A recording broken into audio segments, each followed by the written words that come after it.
hit the subscribe button if you want to receive more notifications of uploads. Also, give us a thumbs up if you enjoyed the video and leave a comment. I love to hear from you. Hello and welcome to the show. And on today's show, we are speaking with the legendary Gavin Northcroft. Greetings.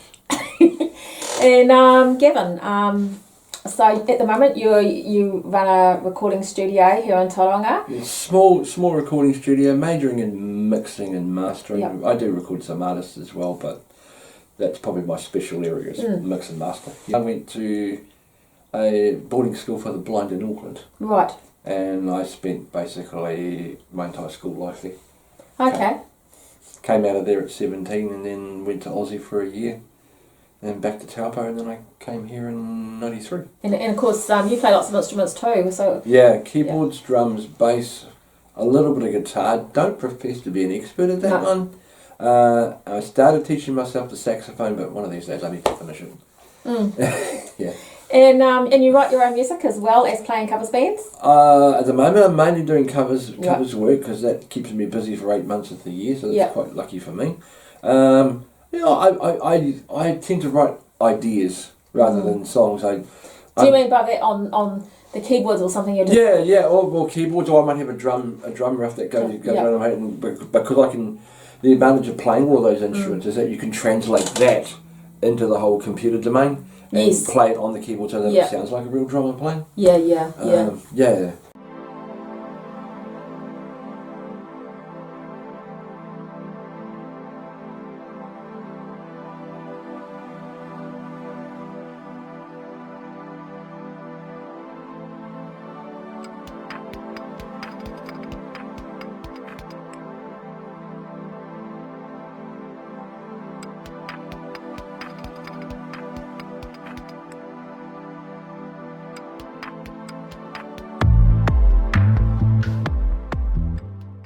But you write song lyrics and things like that as well? I come up with little doodly ideas and stuff. And I've probably got a head full of, I would like to say, half-finished songs that maybe one day, when I'm old and grey, I'll sit down and actually finish them and record them.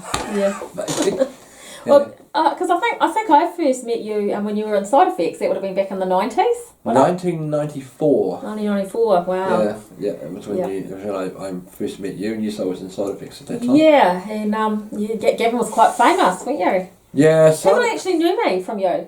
Oh, really? Yes, that's Shirley. She's that guy Gavin. Oh my gosh. Yeah, it's funny because my brother was here the other day and he said, you know that band's still being talked about now to this day. They're a good band. And I suppose it was just it was a fortunate combination of the right four people together, right place, right time, and it just went, it exploded and just got big. Yeah, no, it was a really good band. Yeah, and I think we were lucky that we all shared a common goal, and we were just mad perfectionists. It was do it right, or just don't even start, you know.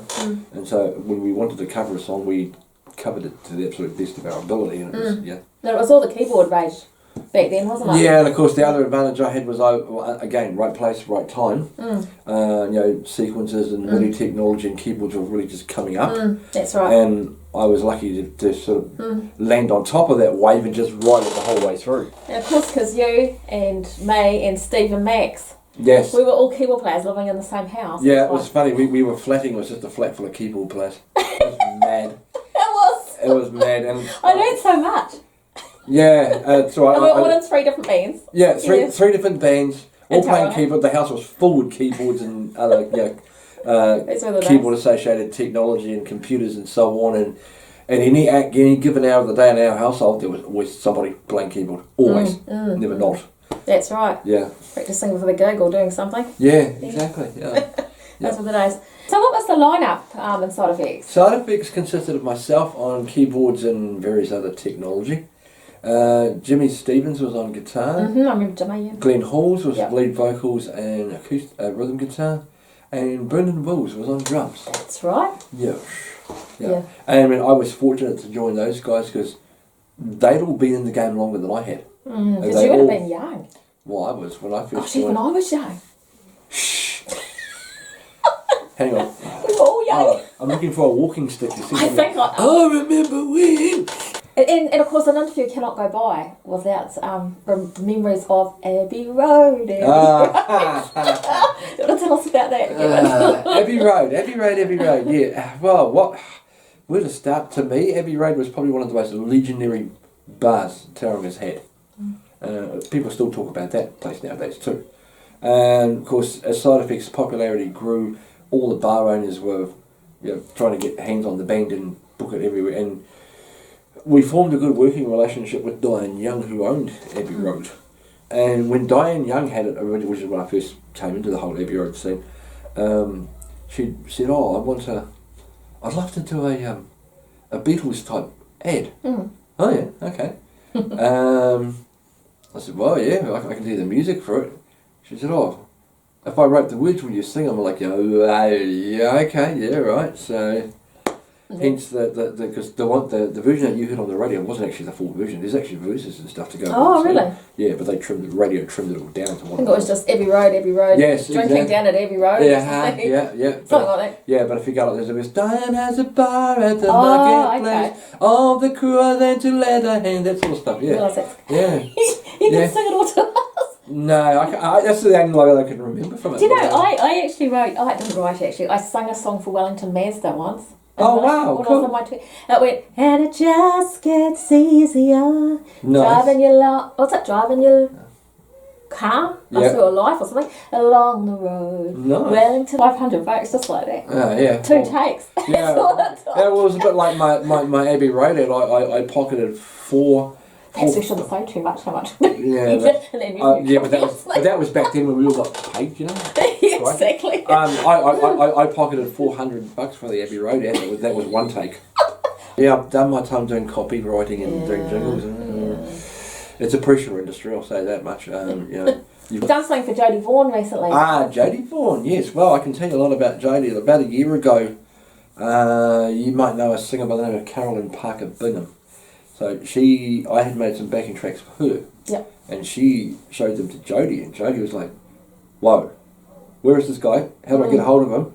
And so one of her earlier albums, she's touring again now, you see. And so one of her earlier albums, she brought to me and said, I can't get a hold of the original studio masters for this, so I can't take all the vocals out. Can you turn this whole album into backing tracks? Yep, sweet, we can do that. So since then, I constantly just keep feeding backing tracks to her. She keeps paying me for them, which is really nice. But the exciting news is that when I get back from Europe, she's written a whole album's worth of new material, and I'm going to be doing the whole thing, recording it, producing it, mixing it, mastering it, the lot. Awesome. I'm like, yeah, cool. Yeah, and of course you also mixed and mastered Electric Universe? Yes, I did. Yeah. Shane mixed it. Shane Davies mixed the album. I mastered it. Yeah. Right. Yeah. And also you did play keyboards and some of it? Yes, I did. My driver, but everybody knows that she won't drive me again. That's right. Because of course we're always chasing each other around when I know, it's quite funny. We keep crossing over each other. It's like, I used to play in a covers band a few years called Celsius. Brad Collins? Yeah, not Brad Pitt. He'd probably like that though. He probably would. There's Brad Collins, Silas Tafara, and Sammy. On bass. Yeah. And then you on keys and you on keys. Well, kept on chopping. Because it was sort of when I'd go, Shirley would take my place, and we'd sort of backwards and forwards. Some of the Electric Universe. Yeah, it was. I was actually the original with Electric Universe. Who was that? No, me. I was originally in the original lineup, and then you took over when I went to Wanganui. Yeah. Then I must have taken over when I came back to Tauranga at some stage, and then I got the cancer. So then you took over. Yeah. Then I came out, and I took over. Well, yeah. Reese for a little while, and now there's no one. I don't think. Yeah. Then there's no keyboard player. Bad's mentioned. There's 2 keyboard players here. Yeah. Well, there's 2 here. Here, put a hand in each. There. Yeah, that could be. Side Effects was just a massive, huge, top of the food chain entity for about 5 years. That was great It was ginormous. It was just massive. Yeah. It was quite a dizzy experience for me to go from sort of, here's this little wood, and now I'm in this band, and we've got so many damn bookings and so many people, and Whoa, what's You're like a little mini rock star. I was like, really? well, it's my favourite joke goes, world famous in my own lunchbox. No, but it's like you guys were. I mean, it was like... I think it was, it was kind of like that, And then there was a few Auckland bands coming down towards the end, like The Heat, because Steve was in The Heat. Yeah, The Heat was from Auckland, and then you had Circus Animals came from Hamilton. Oh, Circus Animals, they were quite good. And then you had Boneyard came down from Hamilton right. as well. We were different at that time. Everybody else was, bass, drums, guitar, and all playing the same stuff. And then we came in and went, let's just throw all that out. We're going to do all different material, and we're going to have the keyboard dominate more so than the guitars. I mean, Jimmy definitely held his place in the band, and there was stuff that he could do, and he did it so well. So these days, I spend 8 months of the year travelling all over the North Island playing weddings and corporate stuff with a guy by the name of Eugene O'Reilly, and then we have a band called 5 O'Clock Shadow, which is basically me, him and his wife Joanna. And so we just do weddings and corporate, that's all. No bars, no pubs, nothing else. And that keeps us flat to the wall, busy for 8 months of the year travelling. We choose to take the other 4 off because winter's kind of, it's cold, and and a lot of people don't actually get married in New Zealand in the winter. Right, okay. No, whereas in the summer, what are we reading the statistics? Somewhere it's like somewhere between 1 and 600 weddings a week throughout New Zealand in summer. So you can just bang, bang, bang, bang, bang, one after another, clocking up. When I'm not doing that, this is my little music room that we're sitting in here. I won't necessarily call it a studio, but then one thing I will say is that it's not necessarily about the gear you have, it's about those. I still do some backing tracks on the side. That's, as you alluded to that earlier, I've been doing that the whole time. Forever. Always been doing backing tracks. I started doing that in '87. I still remember an Elton John track that you and Steve Max were doing. You both did backing tracks for it. The Lion King. The Lion King. That was all floating together. Yeah, so Steve and I did that. Yeah. Yeah, I remember that. Yeah. I balance my life between touring, which takes me away for, believe it or not, for 3 to 5 days of every week. For example, we could be doing a wedding in Whitianga one night, we're down in New Plymouth the next night, and then we're up in Hamilton the third night. That's how much we get around. And so, plus because I catch a bus to and from, add another day on each side of that to go to and then back again, on where I've been last, So let's say 3 to 5 days a week I do that, and then if I'm not doing that, I'm in here mixing, recording, mastering, whatever. Yeah. And then of course, I have my wife and my 3.5-year-old daughter to look after as well. So who we just had a really nice dinner with. Yes, Thank you very much. Yeah, you've now tasted legendary They meatballs. are awesome people. Yes. And so that keeps me busy.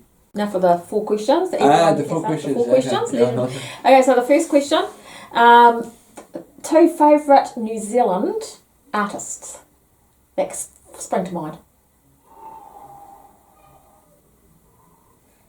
Ricky Morris. Ah, yeah.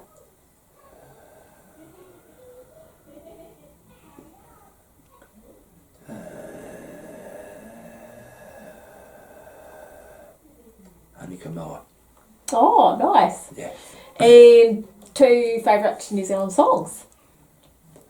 Youthful from Anika Moa. And Sitting in the Rain from Tex Pistol. Ah. Yeah. Yes, granted it's a cover, but his interpretation of it is quite good. I quite like it. Yeah. And if you could go and see any concert in the world, music concert, by anyone dead or alive, who would you go and see? Prince. Yeah. And claim to fame. My biggest claim to fame. But you. Oh, crikey. Apart from sitting next to me for the interview. My biggest claim to fame would be spending time probably and hanging out with what is becoming a massive, huge band at the moment. Is a band called My Baby. They toured here earlier this year in January, was it February? I can't remember. Anyway, I went along to Taylor Street to watch them. And it was a case of who knew who and what, and the doors shut, and we all got into hang out for the after party kind of thing. Cool. So that was awesome. So I got to spend some time with them, and they're an amazing, amazing band. So your letter is the letter. Remember, 2 points for a Kiwi band, 1 point for an international band. Okay. Yeah. Your letter is the letter S. F for fish. S for Shirley. Oh, S. Okay. So I've got to think of what as many as you can. You get 1 point for international and 2 for New Zealand. Okay. The highest score so far is 7. See how you go. Jeez, okay. And as many in how long? 1 minute? 1 minute. I'll tell you when to stop. Oh. On your marks. Yeah. Get set. Go. Shona Lang. Simple Minds. Shakespeare's Sister. Sonia Data. I actually don't know a lot of New Zealand bands. It's alright. that Keep start going. with Keep that going. Well, you've got 5. bands. Sonia Data. Yep, you said that one. Oh, you'll know them when you hear them straight away. Simply Red.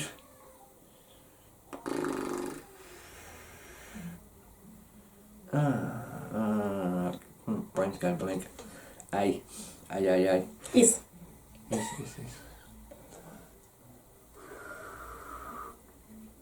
Sixpence None the Richer. Is that New Zealand or overseas? Mm-hmm. That's alright. Keep going. I'll give you another 5 seconds because I muttered in. 5 seconds. Stop. Sister Hazel, yeah. I'll give you that one. Yeah. Is that New Zealand or?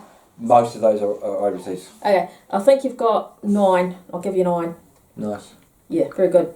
So, that's good. You're in the lead. Yay for me! Congratulations. Thank you. You forgot the Shirley Ryder. Right. And side effects. Hey, We can't actually have those because No, I know. they haven't charted. You got to have That's charted. right. You No, said to I'm me just the rules joking. were not charted, so therefore they don't count. No, they don't. Um, We're legends in our own lunchboxes, Gavin. Yeah, world famous in your own lunchbox. There But you it's go. better than not being famous at all. That's true. That's true indeed. Where do we find you? At the moment, we have a Facebook page, so Yes. facebook.com/GNG for goat infinallytracks.com. Mm-hmm. We've got that going, and then we have a little website going called gntracks.com as well. Okay, and the one with Eugene O'Reilly? That is yeah? the How do you 5 o'clock shadowbean.co.nz. There you go. Is that FIVE? Yes, it is. Yes. Yeah. Okay, and is that on Facebook as well? Or Yes, they have website? got a Facebook page as well, yeah. Okay, Yeah, cool. yeah. Anyway, thanks for coming on the show. Yeah. Yeah, and just to say it's all worked out. We don't have to repeat.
to hit the subscribe button if you want to receive more notifications of uploads.